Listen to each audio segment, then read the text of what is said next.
All right, ladies and gentlemen, Raul Luna here from Modesto, California. Welcome to the weekly real estate talk show today.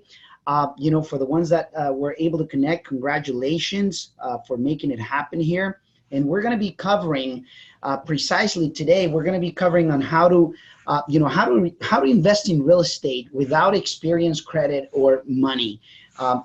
It's the status quo out there. At least when I first started investing in real estate a couple decades ago, it was interesting because I really thought, I naively thought, like maybe probably many do without knowing, obviously, anything at a superficial level, you think that that is one specific way. And when you start really diving into it, you know that there's more than just one way to buy properties, more than just one way to, to skin the cat, or, if you've heard that saying, right? So anyways, I thought that I needed money. I thought that I needed great credit, a job, and I thought that obviously I had everything, I had to put everything, all the ducks in a row and make sure that everything was in a perfect condition in order for me to obviously get into the real estate field.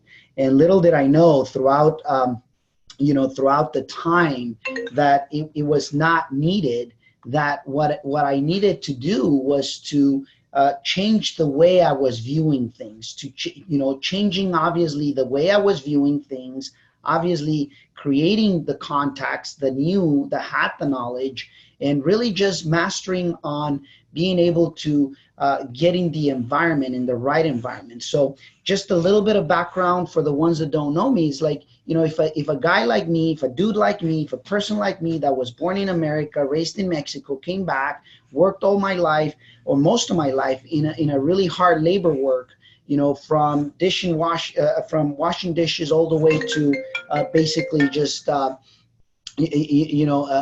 being in the kitchen at a restaurant, at several restaurants, by the way, then anybody can, ladies and gentlemen, anyone can actually make it. Anyone can actually make it happen. So having that said, today you could literally just, whether, if you don't have experience, as an example, okay, and I'm just going to address that right away so that we can tackle it immediately. So let's just say you don't have experience. How can you invest in real estate without experience? How would you do it? And the easiest way in my case, the way I did it back then, when I was, I remember my very first time that I attempted to buying my very first property was at the age of 16. It was a 4-unit building in Richmond, California. Couldn't buy it. Asked my family for help. It was interesting because they didn't want to help me. They some of them couldn't help me because they were thinking the same way that I was thinking, limited, and others didn't want to help me because they thought that I was too young, that I could have failed them or things like that. Anyways, I couldn't because I didn't have the age, but I tried at least, right? And interesting enough, if I don't have the experience, the way I did it is I connected with someone that had already the years of experience, that had already walked that path. It shouldn't be more difficult, ladies and gentlemen. Oftentimes I see people making it so difficult for themselves, for their lives, so difficult. And and when I see them, I'm thinking, oh my goodness, can't they just see that if they become givers, if they serve others, if you basically give value to others, eventually you're going to be able to get what you want. And I'll give you an example. Back then, I remember that I connected with this real estate broker, very knowledgeable, very successful, millionaire. He was a multimillionaire guy, that I told him straight out, I say, listen, I am willing to go and work for free. Okay, if you show me what I need to do, listen, allow me to be your assistant. I want to assist you on anything. Listen to this, anything that you need me to do. Do not pay me. I want to learn this field. I want to learn it the right way, but I knew who is it that I was doing it with. I was doing it with a person that was already extremely successful. Now, why is it, that I was willing to do that? Because how is it, how else could I ask for a pay or a salary? Or, why would I ask them to pay me when I don't even know what I don't know what, I don't know the job that, obviously that I would like to learn from. So in other words, it's me that he was looking to learn. It was me that I was looking to obviously wanted to start into that field. And it was interesting enough because, that was my attitude. My attitude was, I don't got the experience, but let me get together with someone that does. How is it that I'm going to catch their attention? Why will they teach me, or why will they get time out of their busy schedule? If they're already successful, they don't need me, so if he's already doing really well, why would he pay attention? And, it's just dawned on me and say, you know what? I'm willing to work with you. I'm willing to work for you. I'm willing to work with you. I would like to invest together alongside of you.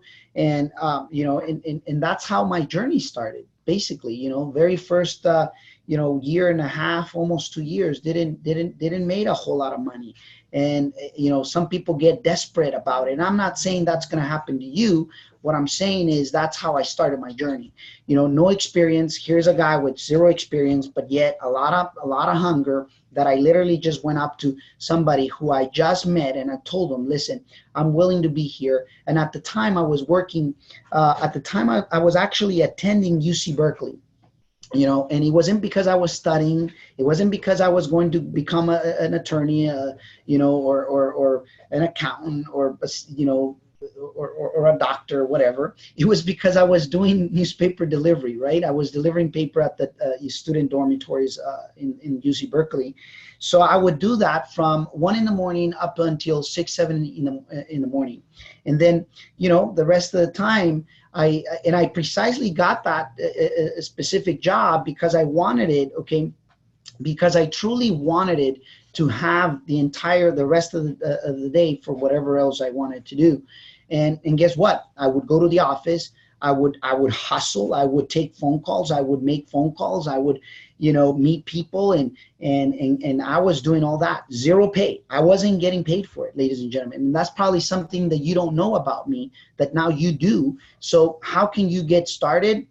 I had to provide value. I had to provide value to the person that had what I wanted, to the person that could show me what I wanted. And I'm so glad that I did. I'm just so glad, because in that, with that gentleman, with that broker, there was in that office, I would never forget, it was a real estate attorney at the time who, went to the office, and, he was also I think he was like vice president of Chicago Title back in the days. So, but he was, also a real estate attorney. And he grabbed me by his wings, and he started it to show me, he saw me there several times, and it was, and that's when I started having results. After, a couple of years, things started to really work in my way. The wind started to blowing in my direction.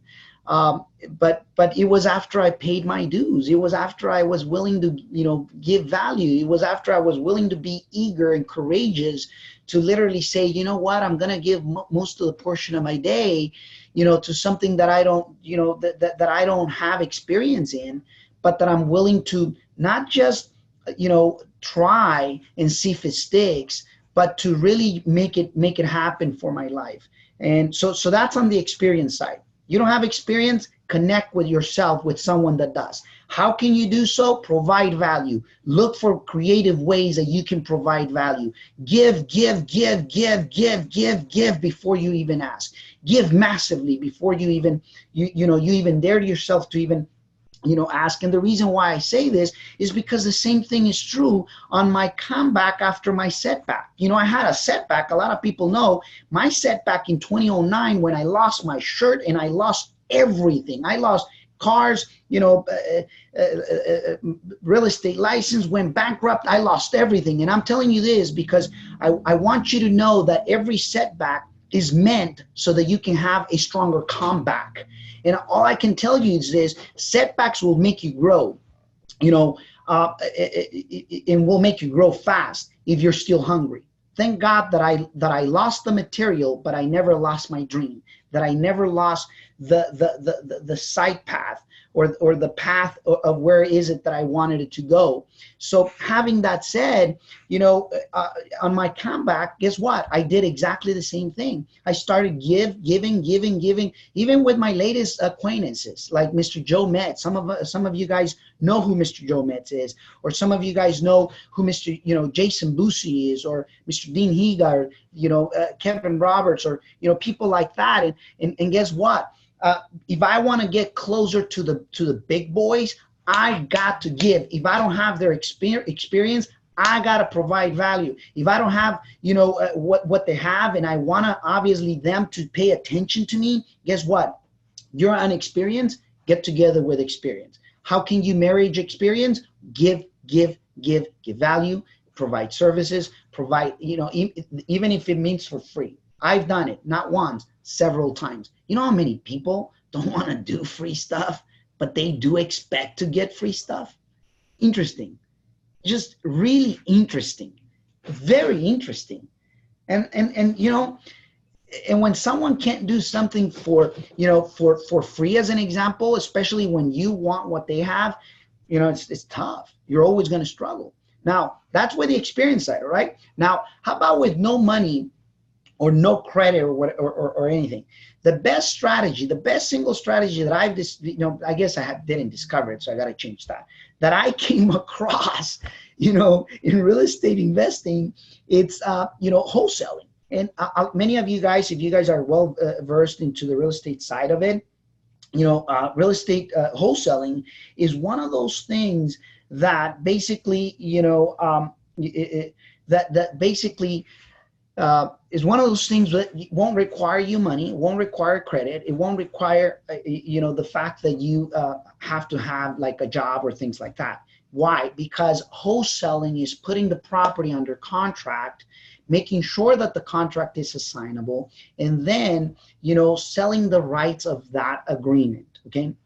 And that's one of the ways that I like, in real estate, in the real estate investing field. Now, there's many other strategies, but that one, has allowed me to become a better real estate investor. And let me tell you why.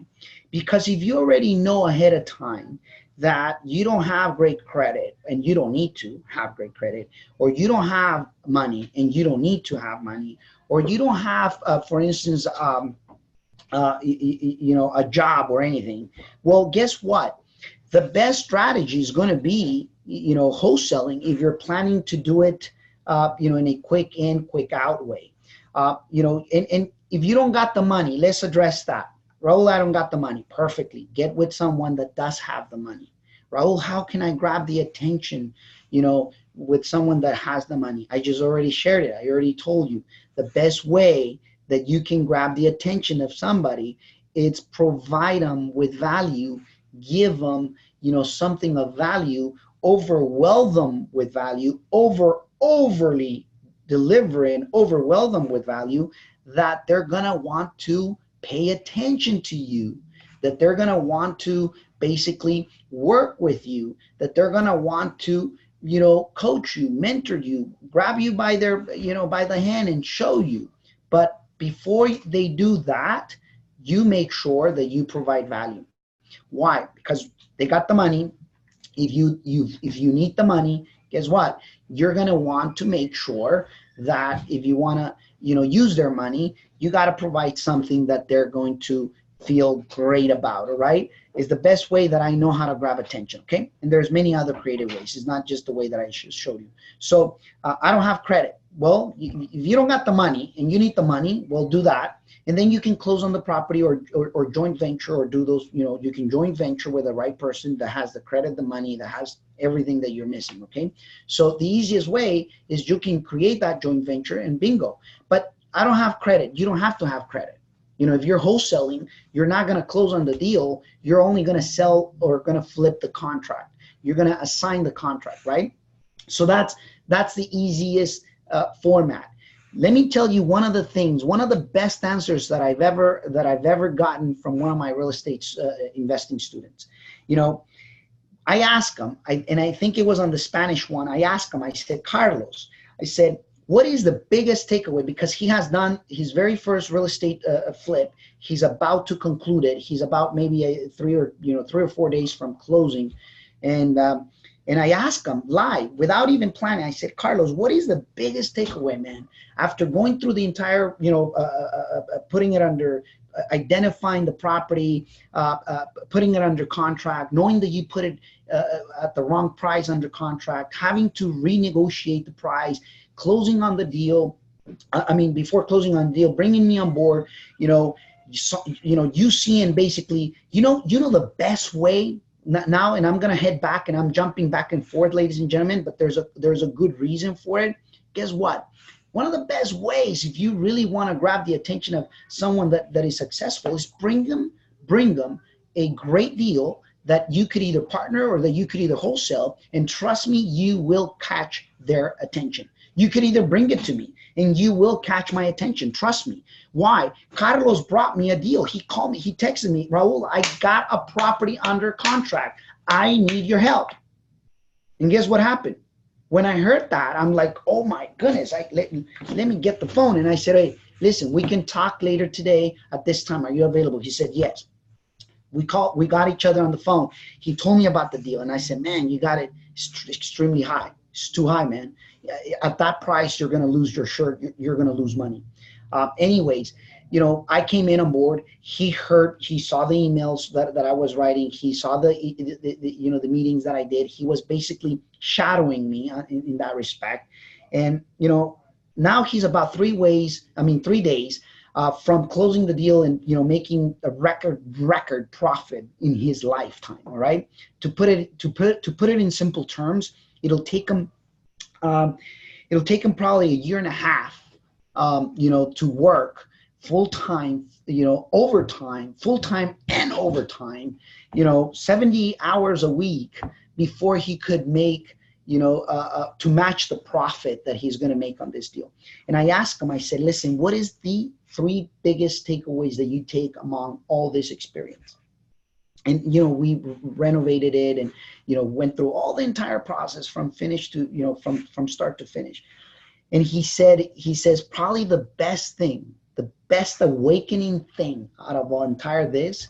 And he said, it was partnering with somebody that has the experience and the resources. The biggest epiphany of my life. And it was interesting. His biggest takeaway, his biggest thing was, partnering with somebody that has the ultra best experience and the resources to make it happen. Now, this is from a newbie. This is coming from someone, okay, who I say newbie because he's new to it, but yet a hungry gentleman who, and he's probably maybe watching this webinar here with me. And he said that, and it was truly amazing. Oh, by the way, I got a special guest, ladies and gentlemen, that I think he already connected. So give me a second. I'm going to make a total complete interruption here. I want you guys to, get to not only meet him, but give me a second. I'm going to promote you to panelist here. Give me a second. I'm going to promote you to panelist. It's not allowing me. Interesting. Promote to panelist. Okay. Give me a moment, Mr. Jason. Promote to panelist. It's interesting. I don't know. Can you talk? I think you're able to talk now. Okay. Yep. We hear you now. You can hear me now? Yep, we can all hear you now. Okay, great. Don't know, it's not showing the video, but you can hear me now. So we can hear you, but I just wanted to make sure that we hear you before you get started. I just want the audience to know, basically, very briefly, for the ones that don't know who Mr. Jason Busi is. I invited him today at this webinar at the weekly real estate talk show with Raul Luna, because he's once again, he's one of the people that I went to one of the meetups, learn about him, and guess what? We did whatever it took. We shared him, tips of what we were doing. We got into a meeting. We gave him value of, because I wanted it to be close to him, because having great people with great results that are truly, truly high level players, like Mr. Jason Boosie, I was attracted to him. And guess what? By delivering value, by being willing to, serve, is when you're going to be able to connect with other people, right? So welcome, Mr. Jason. I know that, your time is extremely limited, and I really appreciate, for your time. What can you share with the entire, crowd here on how to buy real estate without experience, credit or money? What can you share from that perspective? Yeah, well, I'll tell you the story when I got started. So I don't know, most of your viewers are kind of new to real estate, trying to get started with not a lot of money. Is that correct? Correct. Most of them, they're beginners, and at the same time, they're limited with funding. I did not find out that there's something called wholesaling real estate until I was 34 years old. In fact, even when I did it, it took probably a year and a half or 2 years till I found out what the term was. So I was doing it without even knowing what I'm doing is cold. And I never took any class. I never took any course or anything like that. I never went to a seminar. So anybody watching this, learning from Raul, and even from the few words that I'm going to share with you, is going to be light years ahead of where I was in 2005 at age 34. I'm 48 now. And it's what you don't know that does hurt you. So forget that saying, what you don't know can't hurt you, because that's total BS. What you don't know can and will hurt you. So true. And I hate that saying that it cannot hurt you, because it actually does hurt you, what you don't know. Because for all of my 20s and half of my 30s, I was financially struggling. And that was needless struggle. So imagine that you spent 10 or 15 years struggling financially, that you didn't have to, and all of the emotional pain and the emotional cost that goes with that, because you don't know what you don't know. And what I did not know is that here in the Bay Area, where we live, the cost of housing has always been expensive. Today it might be 1.2 million. Well, 20 years ago, maybe it was $500,000, but even then $500,000 was a ton of money.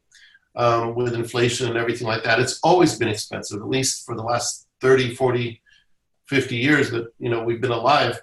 And so it's very intimidating. I was very intimidated by, I can't do real estate, man. It's like $1 million for a house, and there's no way I can do that. I don't even have the money for the down payment. My credit's not great. But then I kind of stumbled onto it, that I had a friend that became an agent, and I said, is there some way I can get involved? And he says to me, I said, I don't know how to fix houses. I don't have money. I don't, have great credit. So meanwhile, I'm not selling myself that well, I guess. But he said, yeah, you can help find a house. And I said, where? And he gave me a couple different areas where he wanted me to look and just find an off-market house that's a fixer-upper. And I have investors, and they'll, they'll buy it if the deal makes sense. And you'll get like a finder's fee. I said, well, that sounds good. I'm good at finding things. And he didn't even tell me what to do. So you know what I did? I just started going to open houses, and I started talking to agents. And I said, I'm working with an investor, a partner of mine, and we're looking for houses that are off market, that are fixer-uppers, that we can improve and add some value to. And, if you have anything, call me. And that sounds so simple, but I didn't have money for direct mail. I didn't know how to do direct mail. I couldn't afford it. I didn't really know.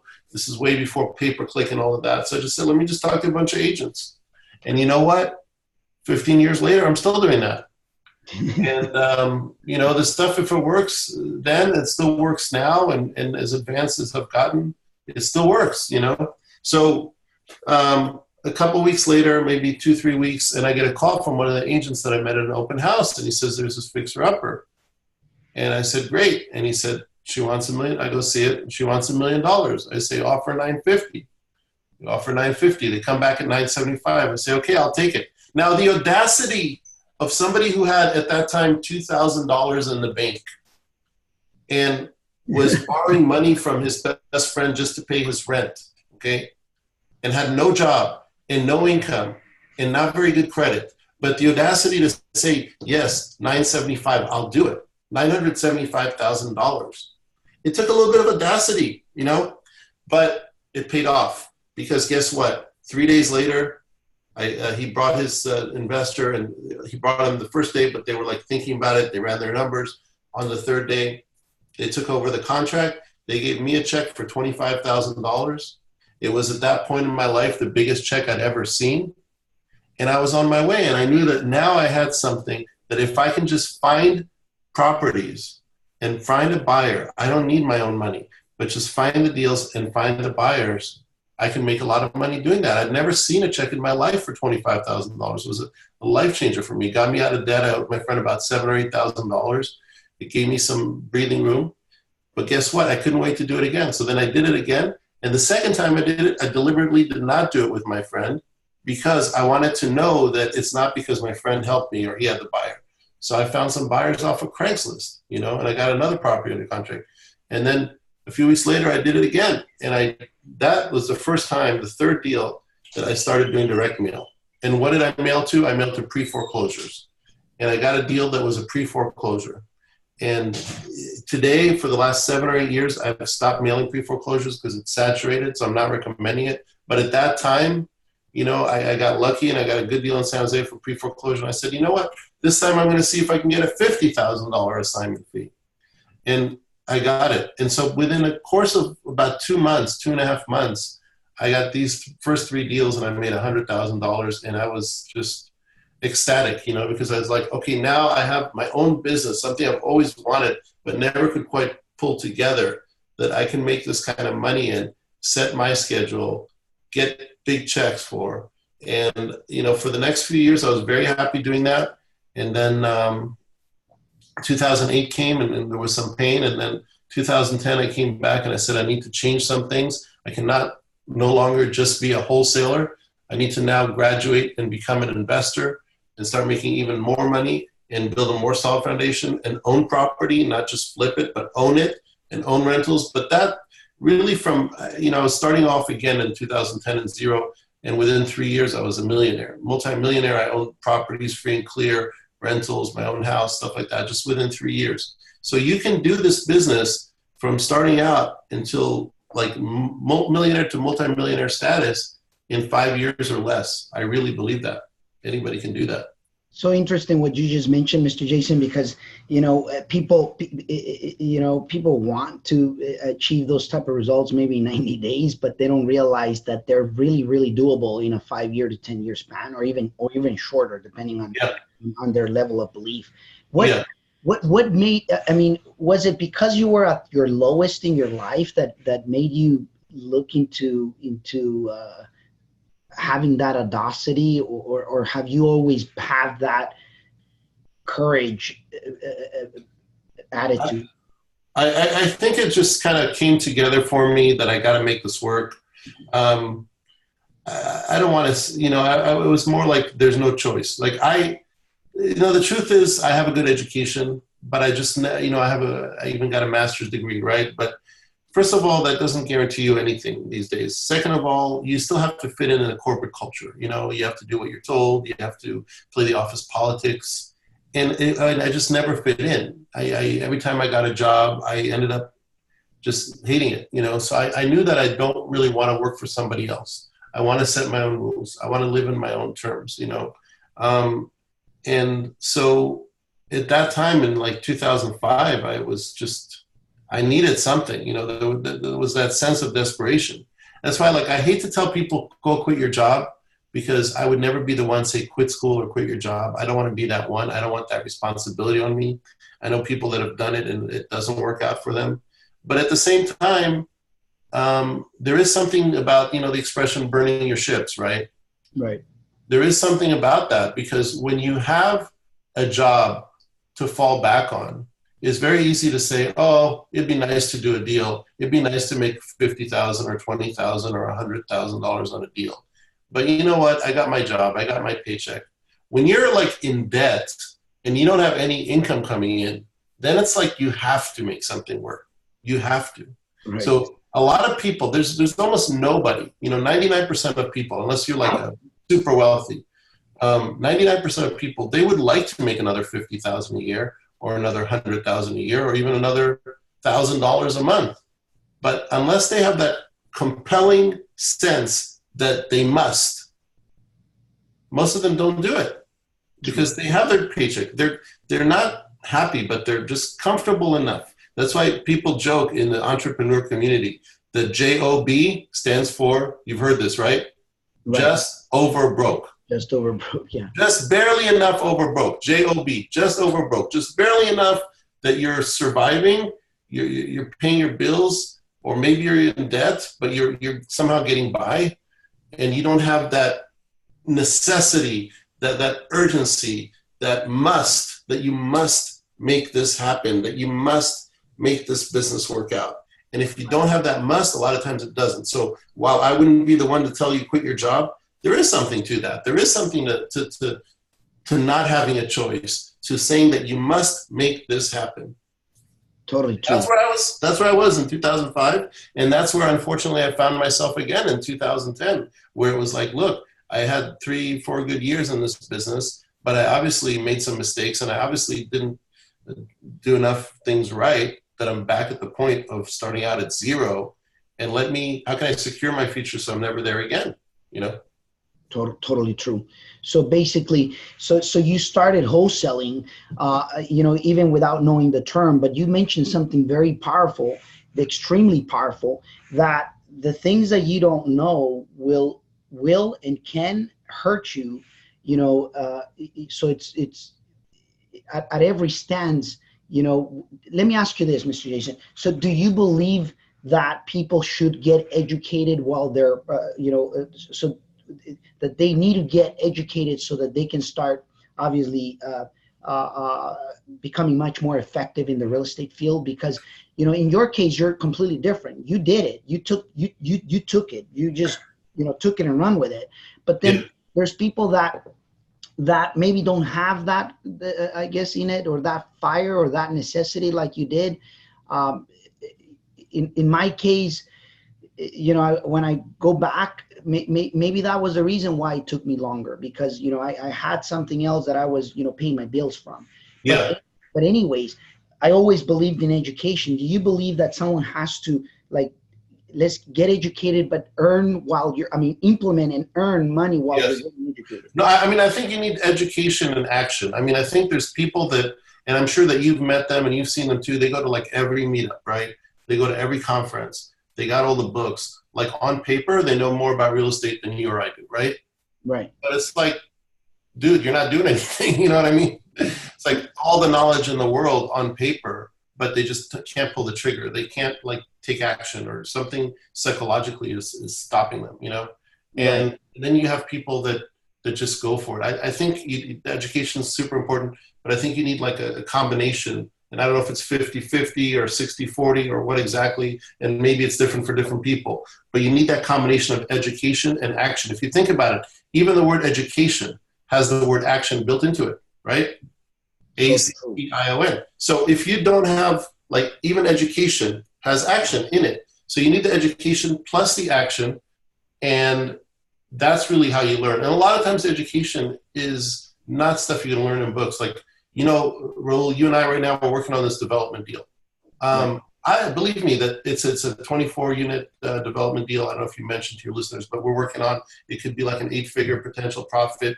But believe me, I've looked on Amazon for books that specifically deal with this. There's almost nothing. There's a lot of books on wholesaling. There's a lot of books on kind of the fix and flip, maybe multifamily. There's a few kind of the lower level stuff. But once you get into the really niche things, and especially knowing how local it is not going to learn that much from a book. You have to almost find the people that are doing it and then talk to them, or go to their class, or network with them, or call up some builders, or whatever it is. But ultimately you have to network. I would say education, but networking is as important, because networking is education. If you think about it, I've learned things from you. You've learned things from me. I'm saying that humbly. I'm sure you've learned some things from me, and I've definitely learned some things from you, right? So like that's networking, which becomes an education. And then with that, there's action that's taken, right? Like I'm working now on a couple different types of deals that I've never done before. It's out of my comfort zone, you know. Right. But I learned some of those things from you, from Mr. Jeff Pollock, from other people, and that is mostly a lot of that's by networking. So I think education, but don't just think of it like as the book sense of like, oh, I'm sitting here reading a book. It's a lot of that education really is networking. Right. Yeah, no, totally. And it's like a complete eye opening, you know, especially in the fastest way, I would say, you know, the fastest way to experience is by action, right? The fastest way to wisdom is take action.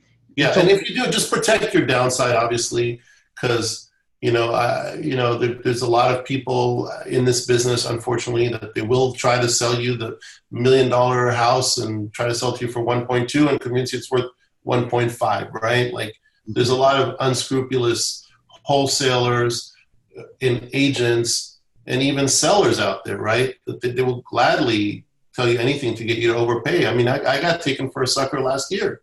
I had a guy in San Francisco, and you know the story, that as experienced as you are, okay, there's stuff you don't know. True or not true? that's absolutely true. As experienced as you are, there's going to be stuff you don't know. I'm a guy that for the last 14 plus years has been flipping houses, but mostly in San Jose, Palo Alto, San Mateo, the Peninsula, the South Bay, once in a while the East Bay, right? Did like 2 super quick deals in San Francisco. One was like a wholesale, the other was a wholesale, didn't even rehab them. The wholesale, by the way, it's when you sell the contract. A wholesale is when you actually close and then sell it in the same condition, but you don't rehab it, okay? So even with all the deals that I did, there were things about the San Francisco real estate market that I didn't know. And I had a seller who took advantage of my lack of knowledge and says to me that, you know, the tenants won't be an issue. For $5,000 to $10,000, you can get rid of them. Now, if I hear that, I would laugh, because I would say, you're lying through your teeth, because anybody who's had that experience of dealing with tenants in San Francisco knows that here's all the horror stories and knows that it's easily $100,000 or more, right? Just relocation fees, relocation fees could amount anywhere from, depending on certain, but if we were to average it out, it's between $20,000 to $30,000, just relocation. Correct. So he took advantage of my lack of knowledge in this particular area and says to me $5,000 to $10,000. So even though I'd flipped many houses, I was not familiar with this specific niche of dealing with tenants in San Francisco. The 2 or 3 properties that I had previously in San Francisco were vacant. I never had to deal with tenants. I never even had to deal with permits or repairs. I wholesaled one and I wholetailed a couple, meaning just bought and immediately resold. And now I have these nightmare tenants on my hands. And part of the reason that I paid his price was taking him at his word. So I would say, like, take action, but also make sure that you educate yourself on the nuances. And that's why when I gave my talk at your meetup recently, Raul, I said, know your sub-market, not just the market. Like you can say, as far as the Bay Area, Jason Boozy is an expert, but I will be the first to say that I did not know that sub-market. And it cost me. It cost me over $100,000, you know? And I learned from that. Am I going to make that same mistake again? No, hell no. Am I going to make other mistakes? I'm sure I will. But there are, again, this was the seller taking advantage of me. And you have agents that will take advantage of you. You have wholesalers. So educate yourself, take action, but especially if you're new to something, protect your downside as well. Learn more from going to meetups and networking than from books, to be honest, in the business. The books cover the basics, but especially if you're talking local and what's happening in the market now, a lot of the books are outdated or don't even cover it. And I would say, Mr. Jason, that they got to learn from your from the meetup that you just did, the presentation that you just did. It was, I mean, to me, there were a couple of things there that are just complete, absolute, stunningly eye-opening. You know, because it's those things that you continue to add to your to your investing basically arsenal of things that will continue to get you better, and especially for the new people, it's truly amazing. And when I was hearing on, from knowing your sub markets, from literally how is it that others, how many deals other people are missing? Can you just touch very briefly on that, deals that other investors miss just because they were not, they I guess they miss them because they don't know what they have? Yeah, I mean, perfect example is I had one here just last month here in the peninsula that was when I saw an investor that I know on Facebook that says that she has a project here. And I said, oh, can you tell me about it? He said, oh, I'm about to close tomorrow. I said, have you closed yet? I said, no, but I just signed today and I'm wiring the money tomorrow. I said, please, can I meet you there? So she was nice enough to meet me there, and we worked out a wholesale fee. She walked away with $75,000, but I was able to instantly make about $250,000 because what I realized that this wholesaler, but an other investor, usually she doesn't wholesale, usually she rehabs and flips, and she's been very successful. So I have a lot of respect for her. So, it's not because she was stupid, but she's, just like I didn't know what I mentioned in San Francisco about the tenants, she didn't know that in this submarket, you had homes that were selling for well over $3 million within a block of this house, and that this would be a perfect property for a builder. But because she was doing deals, 20, 30 miles away, she was looking at it as a rehab. Oh, let's paint it. Let's rehab it real quick, do the floors and, landscape it or whatever, and put it on the market. We can make $200,000. So I was able to figure out how I can make that instantly, because you're basically talking about a project that is perfect for a builder. Totally. Redeveloping. So being able to see what most people don't see, it's very powerful. Absolutely. And, again, especially here in the Bay Area, which is a high price market, you drive like 20 minutes and you're in a different market, Totally. Like I crossed the bridge now. Like I have a property now I'm working on in Hayward, and it's 400,000. Okay. Just a little over 430,000. And if that was on the other side of the bridge, it would be 3 or 4 times the price, anywhere from 1.3 to 1.7 million, depending where exactly. So 3 to 4 times the price just by crossing a bridge. Now, the nice thing about it being in Hayward, which is the East Bay, is that I can make it cash flow. Okay, so it's nice from that perspective. Whereas on this side of the bay, where I am right now, where I live in the peninsula, you would not cash flow because it would be 1.3 to 1.7 million. And even if you're getting $4,000 or $5,000 a month in rent, it will not cover your mortgage payment plus property tax and other expenses. Well, cash flow. East Bay, you're cash flowing. What's that? It'll cash flow, but for to the wrong party, it'll be for the bank. It'll be cash flow for the bank, or it'll cash flow if you put 70 or 80% down, right? But being here on this side, you have other opportunities that you can't get on just, again, the other side of the Bay Area, just crossing a bridge, literally crossing one bridge, and it's a whole different market. I can here add 500 square feet and make hundreds of thousands of dollars in profit. I can here tear down a house, build a new one, and make potentially $1 million or more. And this is something that we've done. I cannot do that in Hayward, okay? So just crossing a bridge, it's like going into a different market. It's unbelievable. You're crossing a bridge, 20-minute drive, 15, 20-minute drive, and you're in a different market where prices are 3 or 4 times higher, and you go from a cash flow market to a development market. It's both have opportunities, both have pros and cons, but it's important to know the difference. It's important to know the difference between Hayward and San Mateo, or San Carlos, or Belmont, or Burlingame. It's important to know those. Totally. No, it's completely true. So just so that we can wrap up here, Mr. Jason, what is the last advice that you can give somebody who's barely starting, and at the same time, the 2-3 things that they should just be truly focused on, that can accelerate basically their success on real estate investing? Definitely you want to learn from people that are successful, from Raul, from myself, from people that have been in your shoes, that have come from nothing and basically become successful real estate investors. You want to educate yourself. And again, when I say education, don't think necessarily books. Yes, there's a few books that you should probably buy that may be helpful, but most of the education is done these days by networking and going to meetups and networking from other investors and going to real estate investment clubs. And then take action and protect your downside. But definitely you want to try to team up, try to learn from people that are successful.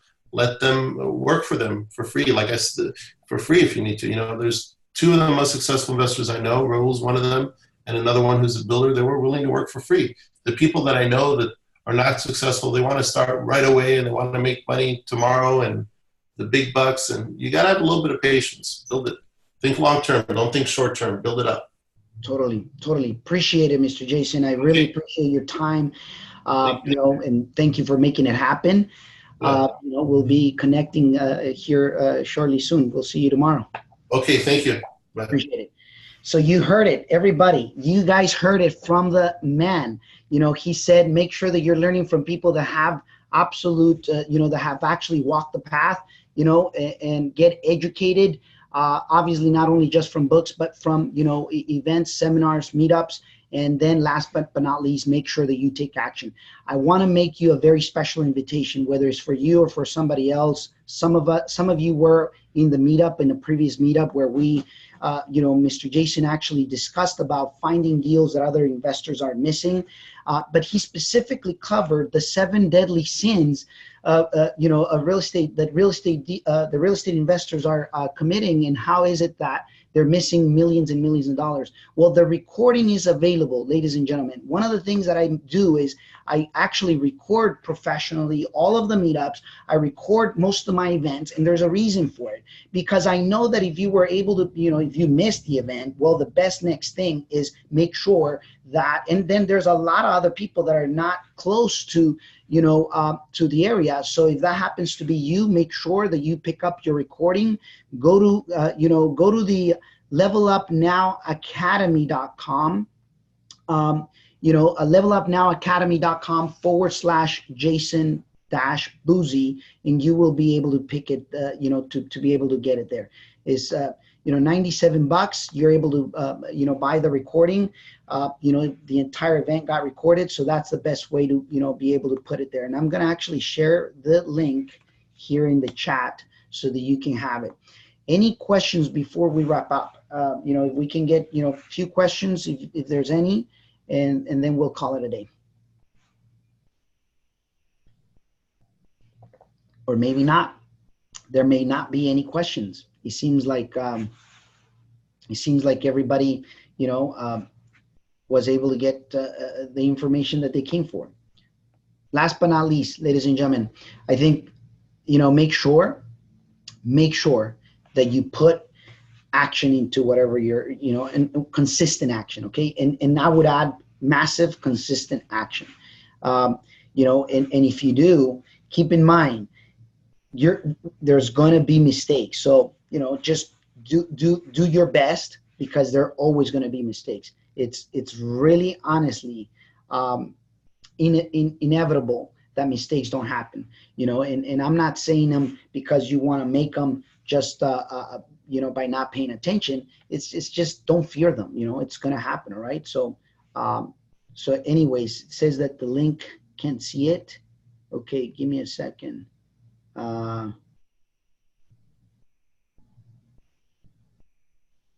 Give me a second. Can you guys see the link? I thought all panelist. No? Okay. My apologies there. Thank you, Mr. Alberto, for letting me know. I think all panelist. Oh, I see. It was because it was all panelist. How about now? You guys should be able to see it now. That's the link. So if you go there, you can get the recording. It's really just $97. And guess what? People can truly benefit. People that that are not in Northern California, that are outside of California, or farther apart, that they don't come to the meetups. Let them know. Share them. Add them value to their lives.